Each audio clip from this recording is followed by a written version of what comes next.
అందరికీ నమస్కారం అండి. ఈ రోజు వీడియోలో 2024వ సంవత్సరంలో జూలై 6వ తేదీ నుంచి 15వ తేదీ వరకు అత్యంత శక్తివంతమైనటువంటి వారాహి గుప్త నవరాత్రులు అనేటివి రానున్నాయండి.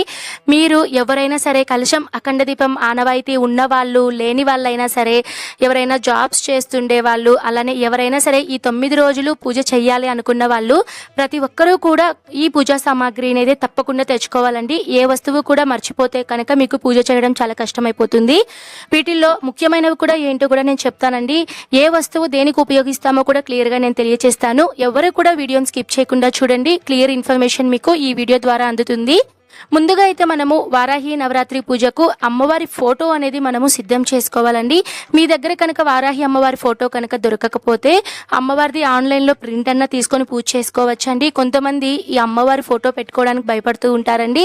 అలా ఉన్నప్పుడు మీరు ఇంట్లో మీ ఏ స్వరూపం ఉన్నా సరే, అంటే లలితాదేవి ఉన్నా, దుర్గాదేవి ఫోటో ఉన్నా సరే మీరు సిద్ధం. తర్వాత అమ్మవారి విగ్రహం అండి, ఇది కేవలం ఆప్షనల్. మీ దగ్గర అమ్మవారి విగ్రహం కనుక ఉంటే పూజ అనేది చేసుకోవచ్చు.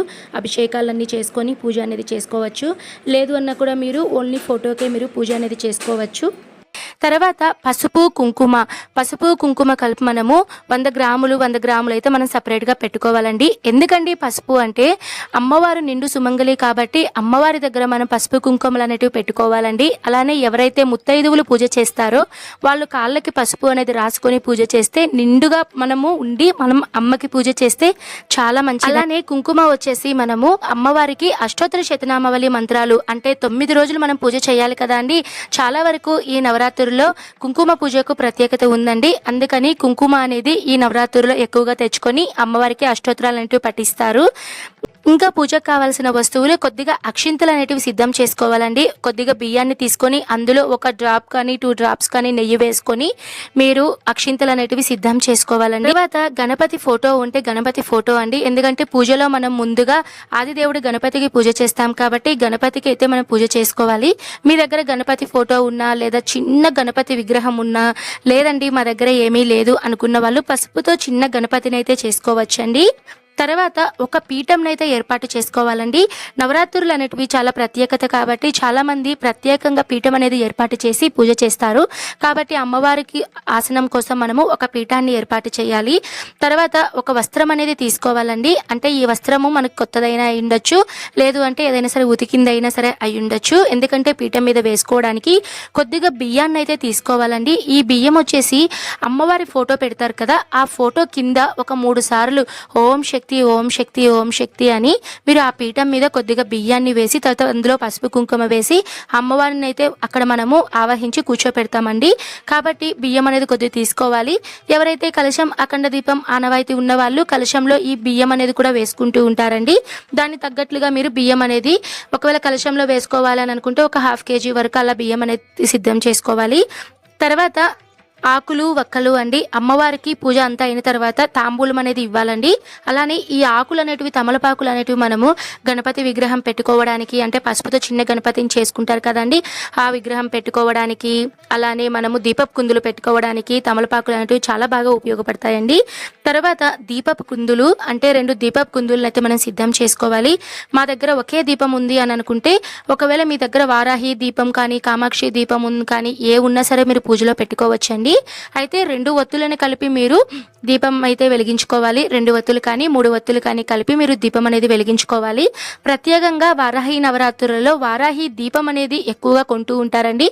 ఒకవేళ మీరు కనుక కుదిరితే మీరు వారాహి దీపం అనేది మీరు తెచ్చుకోండి. లేదు అంటే మీ దగ్గర ఏ దీపం ఉంటే ఆ దీపారాధనలో మీరు దీపం అనేది పెట్టుకోవచ్చు. దీపారాధనకి మనకి ఒత్తులు, అలానే అగరబత్తులు, కర్పూరం, నువ్వుల నూనె, అగ్గిపెట్టి వీటన్నింటినీ కూడా మనం సిద్ధం చేసుకోవాలి. అలానే మనం ఎప్పటి నుంచి మనకి ప్రారంభం అవుతాయి అనుకున్నప్పుడు ముందు రోజు సాయంత్రమే మీరు పుష్పాలు అవి కూడా మీరు ఇంట్లో తెచ్చిపెట్టుకోవచ్చు. అలానే మామిడి తోరణాలండి.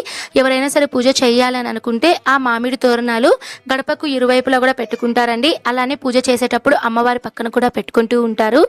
గంధం లేదా చందనం ఏదైనా సరే అండి, మీరు చందనంతో కానీ గంధంతో కానీ అమ్మవారి దగ్గర మీరు ఓం వారాహీదేవి అయి నమః అని ఒక 9 సార్లు అనుకున్నా కూడా చాలా మంచిదట అండి. కాబట్టి గంధం చందనం కూడా మీరు అమ్మవారి ఫోటోలకి బొట్లు పెట్టుకోవడానికి ఉపయోగి.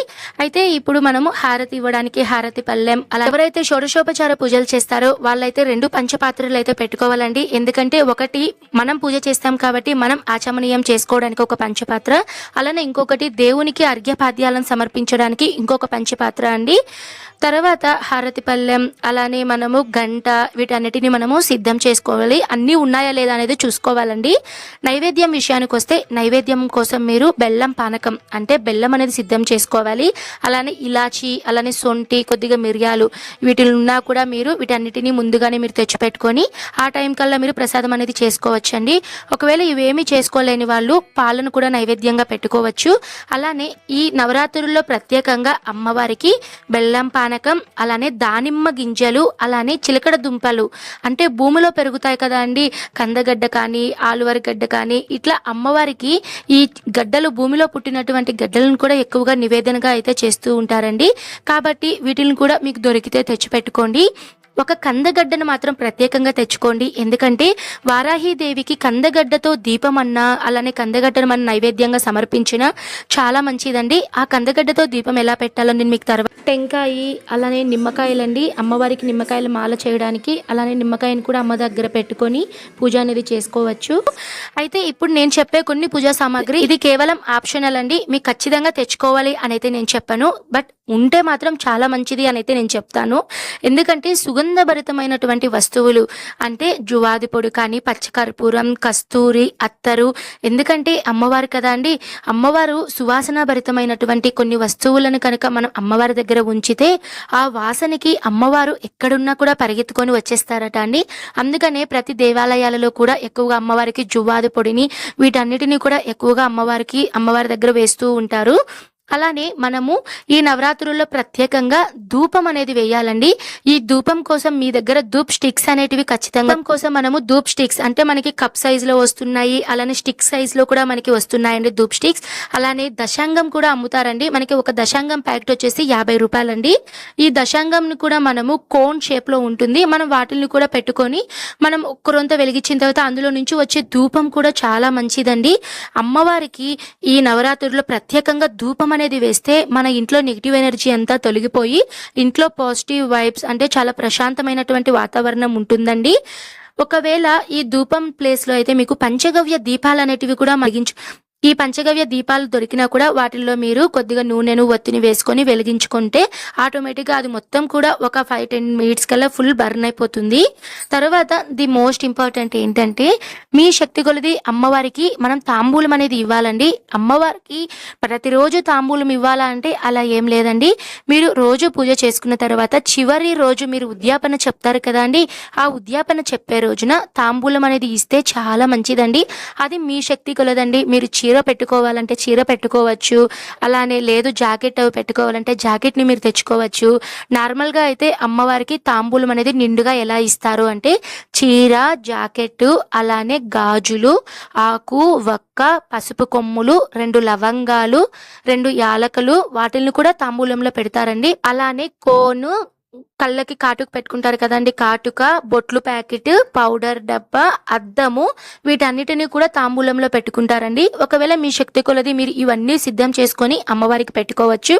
లేదండి మాకు అంత శక్తి లేదు, మేము అవన్నీ మాకు తెలియదండి, మాకు కష్టం అయిపోతుంది అని అనుకున్న వాళ్ళు అమ్మవారికి ఒక జాకెట్ పీస్ అనేది తెచ్చుకొని ఆ జాకెట్ పీస్ లో మీరు 2 అరటి పళ్ళు, తమలపాకులు, ఆకు వక్క పెట్టి అమ్మవారికి తల్లి నా శక్తి కొలది నేను తాంబూలం సమర్పిస్తున్నాను అని అమ్మ దగ్గర మీరు తాంబూలం అనేది పెట్టుకోవచ్చండి. మరి ఈ తాంబూలాన్ని పూజ అంతా అయిన తర్వాత ఏం చేయాలి అంటే ఆ జాకెట్ ని ఎవరైతే పూజ చేస్తారో వాళ్ళే తీసుకోవచ్చండి. లేదు మీ అత్తగారు ఉన్నారు, మీ ఇంటి పేరుతో మీ తోడికోడలు ఉన్నారు, ఎవరైనా ఉన్నారు అనుకుంటే వాళ్ళకన్నా ఇవ్వచ్చండి. ఎందుకంటే మీ ఇంటి పేరుతో ఉన్న వాళ్ళకి మాత్రమే, మీరు కలిసి ఉంటారు కదండి, వాళ్ళు మాత్రమే ఆ జాకెట్ అనేది తీసుకోవాలండి. తర్వాత మనం ఈ జాకెట్ పీస్ అనేది ఇంకోటి కూడా తీసుకోవచ్చండి. కలశం పెట్టుకునే వాళ్ళు కూడా జాకెట్ని కూడా కలశం మీద అయితే వేసుకుంటూ ఉంటారు. అఖండ దీపం పెట్టుకునే వాళ్ళు అఖండ దీపం కోసం పెద్ద ప్రమిదని, పెద్ద ఒత్తిని అయితే సిద్ధం చేసుకోవాలండి. ఇవండి ఎక్కువగా అయితే మీకు బాగా ఉపయోగపడే వస్తువులు. పూజకు ఒక రోజు ముందు కానీ 2 రోజుల ముందు కానీ తెచ్చుకోండి. పుష్పాలు మాత్రం మీరు పూజ రోజు కానీ పూజ ముందు రోజు కానీ తెచ్చుకుంటే సరిపోతుంది. మనము ఈ నవరాత్రుల్లో 9 రోజులు వారాహి అమ్మవారు ఏ అలంకారంలో దర్శనమిస్తారు, అలానే పూజ సింపుల్గా ఇంట్లోనే ఏ విధంగా చేసుకోవాలో క్లియర్గా నేను వీడియో అనేది అందించానండి. మీకు కనుక వీడియో ఉపయోగపడితే ఆ వీడియో లింక్స్ అన్ని నేను ఐకార్డ్స్లో పిన్ చేస్తాను, అలానే మీకు డిస్క్రిప్షన్లో ఇస్తాను, తప్పకుండా చూడండి. ఓకే అండి, ఈ వీడియో మీకు తప్పకుండా ఉపయోగపడింది అని అనుకుంటున్నాను. నేను మరో మంచి వీడియోతో మీ ముందుంటానండి. సర్వే జన సుఖినో భవంతు. స్వస్తి.